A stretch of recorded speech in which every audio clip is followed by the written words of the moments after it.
పిచ్చి సన్నాసి, శ్రీరాముడు పక్కన లక్ష్మణులా ఉండడం తప్ప నీకేం తెలుసురా? ఆ విషయం ఎలా ఉన్నా ఆస్తిలో సగం వాటా నీకు కూడా రావాలి కదరా. ఎలా వస్తుంది, ఎందుకు వస్తుంది, ఏ రూల్ ప్రకారం వస్తుందమ్మా? తాతయ్య గారు చనిపోయినప్పటి నుంచి మన కంపెనీలు, మన వ్యాపారాలు అన్నయ్య కష్టం మీద తను తెలివితేటలతో డెవలప్ చేస్తూ వస్తున్నాడు. నేను ఇంట్లోనే కూర్చుంటున్నాను. అలాంటప్పుడు నాకు సగం వాటా ఎలా వస్తుంది? అవునమ్మా, ఈ ఆస్తిని కాపాడే విషయంలో బరువు బాధ్యతలు వహిస్తోంది సూర్య. అయిన వాళ్ళకి ప్రేమను పంచడంలో, అందరూ తన వాళ్ళే అని మమ్మల్ని చూసుకోవటంలో, న్యాయం ధర్మం గురించి ఆలోచించడంలో మా అన్నయ్య నిజంగా నిజంగా శ్రీరామచంద్రుడే, శ్రీరామచంద్రుడే, శ్రీరామచంద్రుడే, శ్రీరామచంద్రుడే.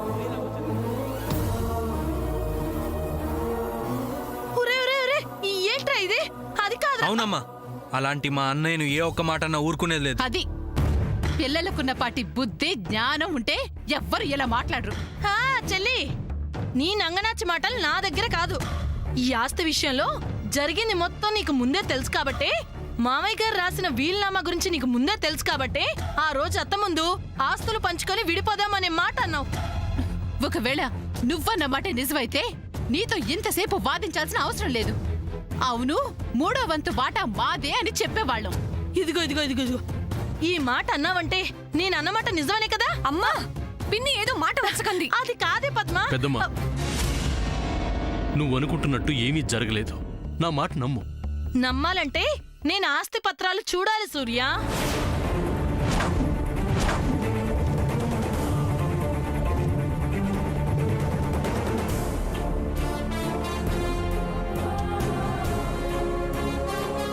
అవి ఎక్కడున్నాయో నానమ్మకి మాత్రమే తెలుసు.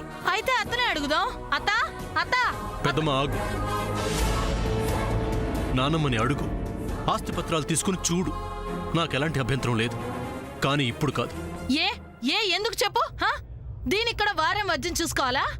ఇప్పుడు నీ మాట విని నేను ఆగాననుకో, రేపు ఏరు దాటాక తెప్ప తగిలేసినట్టుగా చేస్తే? అలా ఎప్పటికీ జరగదు పెద్దమ్మ. అసలు నేనిప్పుడు అత్తను అడిగితే నీకేంటి బాధ? బాధే, అవును బాధే. ఎందుకంటే నాన్నమ్మకి ఆరోగ్యం బాగలేదు కాబట్టి. ఈ సమయంలో ఇలాంటి వాడికి నాన్నమ్మని బాధ పెట్టడం ఇష్టం లేదు కాబట్టి. పెద్దమ్మ, ఒక్కటి గుర్తుంచుకో. నానమ్మ, పెదనాన్న, నువ్వు, అమ్మ, నాన్న, అక్క, చంద్ర, లిల్లీ, మీరే నా ఆస్తి.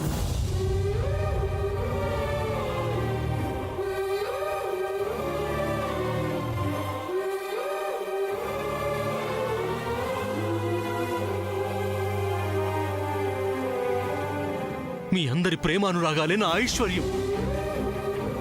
ఇంత గొప్ప ఆస్తి, ఐశ్వర్యం ముందు ఈ ఇళ్ళు, ఆస్తులు ఇవన్నీ నాకు ఆస్తికలతో సమానం.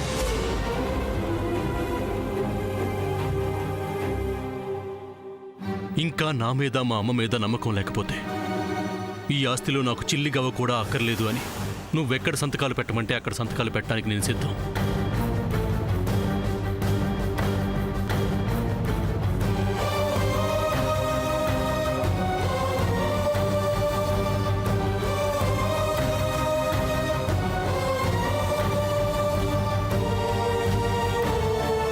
అమ్మా, నీకు ఎప్పుడు ఏం మాట్లాడాలో తెలీదా?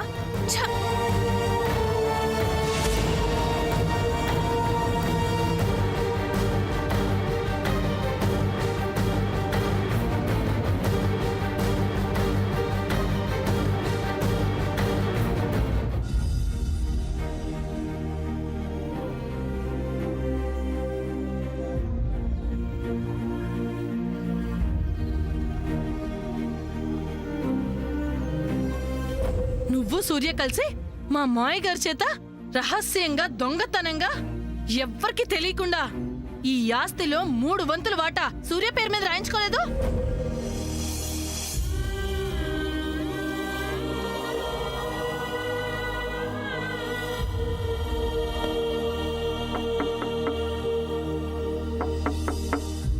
ఎవరు? నేనన్నయ్య. రారా.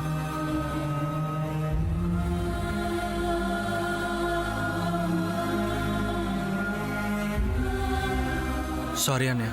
రేయ్, ఏంట్రా ఇది? మా అమ్మ తన మాటలతో నిన్ను పిన్నిని చాలా బాధ పెట్టింది కదన్నయ్య.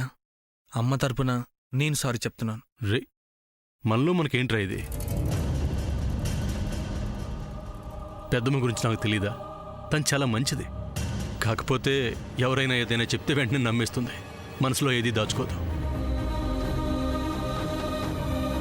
తను ఏం మాట్లాడినా నా కోపం రాదు. అయినా ఉమ్మడి కుటుంబాల్లో ఇలాంటివన్నీ జరగడం చాలా సహజం.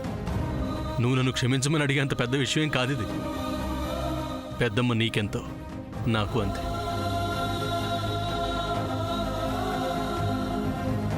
ఈ విషయం గురించి నువ్వు పెద్దగా ఆలోచించి మనసు పాడు చేసుకోకు. సరే. అవును, మనం ఆ డెవిల్తో గుడికి వెళ్ళాల్సిందేనా? గుడికే కదా, వెళ్దాం, పుణ్యమైన దక్కుతుంది.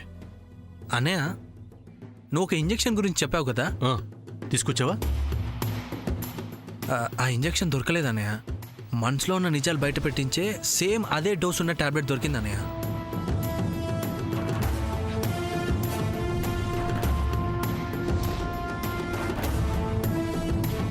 గుడ్. అన్నయ్య, ఇప్పటికైనా ఈ టాబ్లెట్ ఎవరి మీద యూజ్ చేస్తావో చెప్తావా? చెప్పాను కదా, ఒకళ్ళ చేత నిజం చెప్పించడానికి. అదే ఎవరో చెప్పొచ్చు కదా. చంద్ర, నా మీద నీకు నమ్మకం ఉంది అన్నావు కదా, టైం వచ్చినప్పుడు నేనే నీకు చెప్తా, ఓకేనా? నువ్వు పద, నేను వస్తా, గుడికి వెళ్దాం. ఓకే అన్న.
దీంతో నిజాలన్నీ బయటికి రావాలి.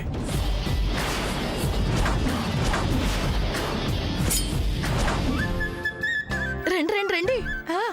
ఇప్పుడు బయలుదేరితే ఎప్పుడు వెళ్తామో ఏంటో. ఆలస్యం అమృతం విషయం అన్నట్టు ఇంకా వీళ్ళెవరు రాలేదేంటి? ఏరు వీళ్ళంతా? చెల్లి, పద్మ, అబ్బబ్బబ్బా, తొందరగా రండి.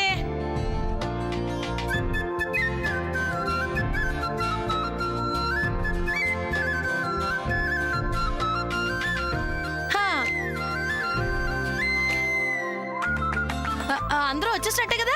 10 మంది పెట్టు, నువ్వున్నావు కదా, అది చాలు. చిలిపి చెల్లి. ఇంతకు ముందేగా ఇద్దరు అలా గొడవ పడ్డారు, ఇంతలోనే కొట్టుకున్నా తిట్టుకున్నా కలిసిమెలిసి ఉన్నా వీళ్ళిద్దరికే చెల్లింది. చూడు చెల్లి, మన ఇద్దరి గురించి వీళ్ళందరూ ఎంత ఎటకరంగా మాట్లాడుకుంటున్నారో.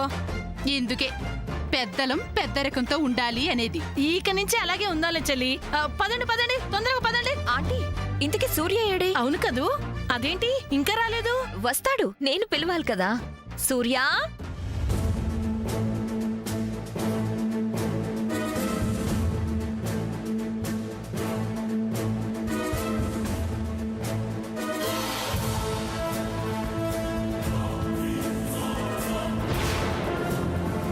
సూర్య, కమాన్ సూర్య. సూర్య, నేను ఆల్రెడీ వచ్చేసాను, మీదే లేటు. చూసారా, నేను పిలవక ముందే వచ్చాడు. రా సూర్య. వచ్చాను కదా, పద. ఆగండి.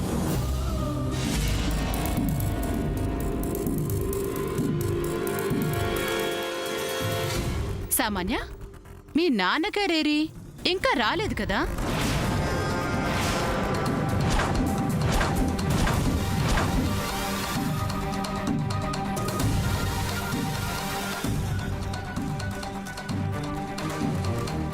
ఆయన వస్తారు జయంతి.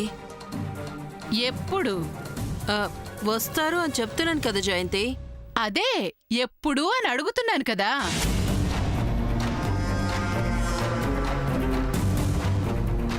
ఎవరో వాళ్ళ నాన్నగారు ఉదయానికల్లా ఇక్కడ ఉంటారని చెప్పారు కదా పిన్ని. ఆ, ఆ, అదెలా? అమెరికా నుంచి అంత త్వరగా ఎలా వస్తారు అంటే ప్రత్యేకమైన విమానంలో వస్తారు అని చెప్పావుగా. హా, అవునవును పిన్ని. ఆ, ఇంటి ముందు ఫ్లైట్ ఆగినట్టు లేదే. Jayanthi, this is too much. Don't make a big issue. ఏంటో ఏం అర్థం కావడం లేదు. దీన్ని పెద్ద చేద్దంటున్నారు పిన్ని. ఇది మరీ బాగుంది. గుళ్ళో బట్టలు దేవుడి దగ్గర పెట్టడానికి వచ్చేస్తారని అన్నది వీళ్ళే కదా పద్మా. జయంతి, మా వారికి ఫ్లైట్ దొరకలేదు. లేకపోతే ఈ పాటికి ఇక్కడికి వచ్చేసేవాళ్ళు. ఆ, ప్రత్యేకమైన విమానం దొరకలేదా? అమెరికాలో వీళ్ళ పరపతి ఇంతేనేమో పిన్ని. అక్క, ఇప్పుడు బయలుదేరబోయే ముందు ఏంటి డిస్కషను? వాళ్ళ నాన్నగారు కూడా లేకుండా బట్టలు దేవుడి దగ్గర ఎలా పెడతాం సూర్య? పర్లేదు చెల్లి. ఇప్పుడు గుడికాయన రాకపోయినా పెళ్లికి ముందు వస్తారు. అప్పుడు పెళ్లి బట్టలు ఒకరికొకరు మార్చుకోవచ్చు. హా, అదే కదా ముఖ్యం. హా. ఇప్పుడు దేవుడి ముందు పెట్టడమే కదా మనకు ముఖ్యం. ఆహా, అలా అని ఏ శాస్త్రం చెప్తుందక్క? జయంతి, నేను చెప్తున్నాను కదా, మా హస్బెండ్ అప్పటికల్లా వచ్చేస్తారు. ఉహుం. ఇది మా వజ్రపాటి వారి ఆచారం. పెళ్లి కొడుకు పెళ్లి కూతురు ఇద్దరితో పాటు వాళ్ళ అమ్మా నాన్నలు కూడా గుడికి రావాలి. అలా కుదరని పక్షంలో గుడికి ఇంకో రోజు వెళ్దాంలే. అదే మీ నాన్నొచ్చాక వెళ్దాంలే. అయ్యో, ఇలాంటి విషయాలు, అది శుభకార్యాలు వాయిదా వేయటం మంచిది కాదు చెల్లి. హా. అక్కా, ఈ విషయంలో నువ్వేవి మాట్లాడదు. అమ్మా, సూర్య, నీకు తెలియదు నాన్న. ఇప్పుడు కనుక బయలుదేరకపోతే ఈ సామాన్య చేత నీళ్లు తాగించి నిజం చెప్పించలేమే. అమ్మా, ప్రతి విషయానికి ఇలా అడ్డుపట్టడం బాగుండదు. గుడికి వెళ్ళాలని, అది నాతో కలిసి వెళ్ళాలని పాపం సామాన్య ఎన్నో ఆశలు పెట్టుకుంది.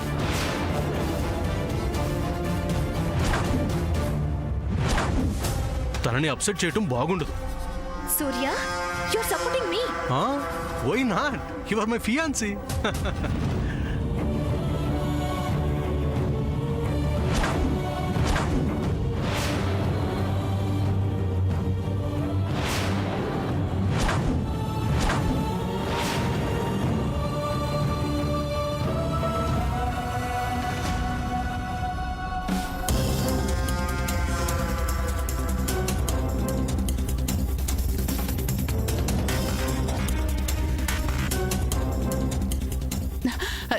నాన్న సూర్య, ఇది ఆషామాషి విషయం కాదు. పెళ్లి సూర్య, పెళ్లి. ఈ విషయంలో ఏదైనా సరే అంత శాస్త్ర ప్రకారం ఆచారాన్ని అనుసరించి జరగాలి. ఉం? నాకు తెలుసమ్మా, పాపం ఆయనకి ఫ్లైట్ దొరకలేదని వాళ్ళు అంతగా చెప్తున్నారు కదా. పరిస్థితి మనం కూడా అర్థం చేసుకోవాలి కదా. రేయ్, నువ్వు కూడా ఇలా. జయంతి, సూర్య చెప్తున్నాడు కదా, ఇక ఈ డిస్కషన్స్ ఆపి మీరందరూ గుడికి వెళ్ళండి. అదేంటి మీరారా? అర్థమైంది, అర్థమైంది. సామాన్య వాళ్ళ నాన్నగారు రానప్పుడు మీరు మాత్రం వచ్చి ఏం చేస్తారు? అదేంటి చెల్లి? అదంతే అక్క. పదండి పదండి, అందరూ పదండి. సరే సరే, పదండి పదండి పదండి రత్నమాల గారు. పదండి. నువ్వు రారా చంద్ర, రా. అమ్మాయి ఆగా. నువ్వేంటి ఈ అవతారంతోనే గుడికొస్తావా ఏంటి? వెళ్ళి డ్రెస్ మార్చుకుని రాపో. సరేనండి, మీరు వెళ్ళండి, నేను ఒక్క నిమిషంలో వస్తాను.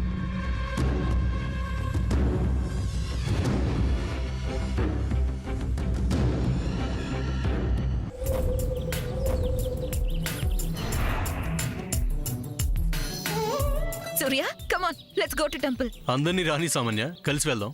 What is this Surya? మనిద్దరం జాలీగా వెళ్దాం అనుకుంటే నువ్వు అందరితో కలిసి వెళ్దాం అంటున్నావు. చూడు సామాన్య, మన ఇద్దరం జాలీగా వెళ్ళాలంటే ఏ పార్టీకో పబ్బుకో వెళ్ళాలి. కానీ గుడికి వెళ్తే మాత్రం సకుటుంబ సపరివార సమేతంగానే వెళ్ళాలి. కరెక్ట్.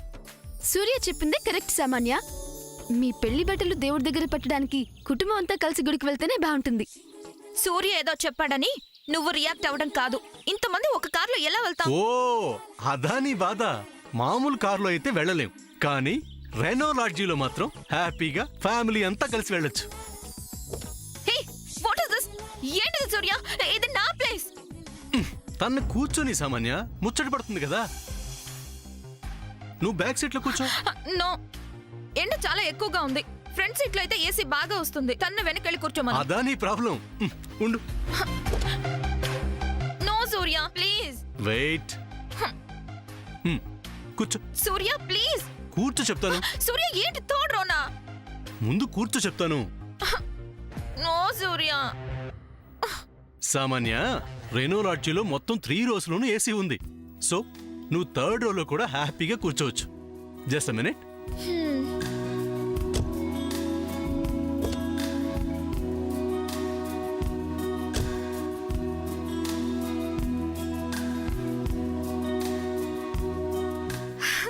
సూర్య, నీ చాయిస్ ఎప్పుడు రాంగ్ కాదు.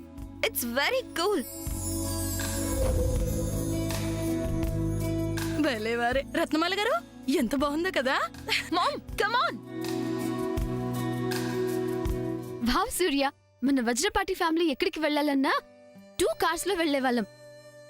ఇప్పుడు మనం అందరం కలిసి ఒకే కార్లో వెళ్ళొచ్చు కదా సూర్య. అంతేకాదు శామ్, రెనో లాడ్జిలో అందరం కలిసి వెళ్ళటం మాత్రమే కాదు, చాలా కంఫర్టబుల్ గా వెళ్ళొచ్చు. రెనో లాడ్జిలో యాంపిల్ క్యాబిన్ స్పేస్ కూడా ఉంటుంది. సూర్య, నీకు గుడికి దారి తెలుసు కదా. రెనో లాడ్జిలో మీడియా నావిగేటర్ ఉంది కాబట్టి నో టెన్షన్. మనం వెళ్లాల్సిన ప్లేస్ ఏంటో టైప్ చేస్తే ఎలా వెళ్లాలో దారి అదే చూపిస్తుంది. కుటుంబం ఎంత పెద్దదైనా కంఫర్టబుల్ గా ట్రావెల్ చేయడానికి Renault Lodgy best option Surya. Yes Sam, you're right.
అబ్బో, వీళ్ళకి తోడు సొంత టెంపుల్ కూడానా? వీళ్ళ దేవుడేనా?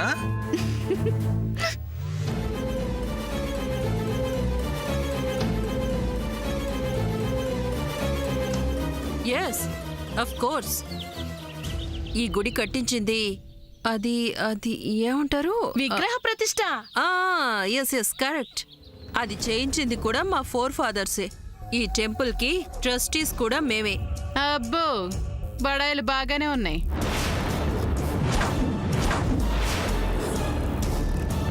ఆంటీ, మీకు అన్ని అనుమానాలే. అసలు మా ఫ్యామిలీ గురించి మీరు తెలుసుకోవాల్సింది చాలా ఉంది. వద్దులే అమ్మా, వద్దు. నిన్ను భరించడమే మా వల్ల కావడం లేదు. ఇంకా మీ వాళ్ళ గురించి, మీ గతం గురించి అదంతా ఎందుకులే. అయినా మీ కుటుంబం గురించి కొత్తగా నువ్వు చెప్పడానికి మేము వినడానికి ఏముందిలే. తండ్రికి కూతురు పెళ్లి మీద శ్రద్ధ లేదు, తల్లికేమో భర్తని రప్పించాలనే బాధ్యత లేదు. చెల్లి, నీకు మాత్రం కొడుకు పెళ్లి జరగాలనే ఆలోచన ఉందా? అందరూ బ్రతిమలాడితేనే కదా వచ్చావు. అంటే లాగడమంటూ మొదలు పెడితే అందరి లొసుగులు బయటపడతాయి అన్నట్టు. అక్క, పదండి పదండి, మీరు కూడా పదండి. పదండి రా, పదండి. ఆగండి ఆగండి, మీరందరూ కాళ్ళు కడుక్కొని రండి. ఈలోగా లోపల ఏర్పాట్లు అయ్యాయో లేదో నేను చూసొస్తాను. బయలుదేరదామా? మీరు కూడా రండి. కర్మ.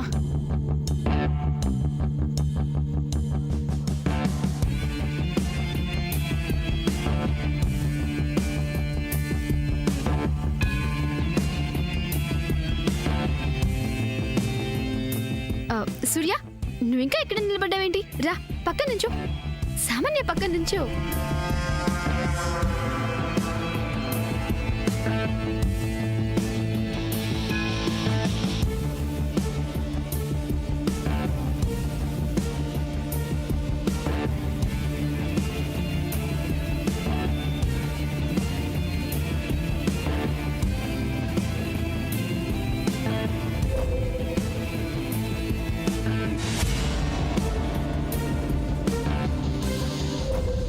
సూర్య కొత్తగా నీ చేతులు ఈ వాటర్ బాటిల్ ఏంటి? షూ! శ్యామ్ వింటుంది.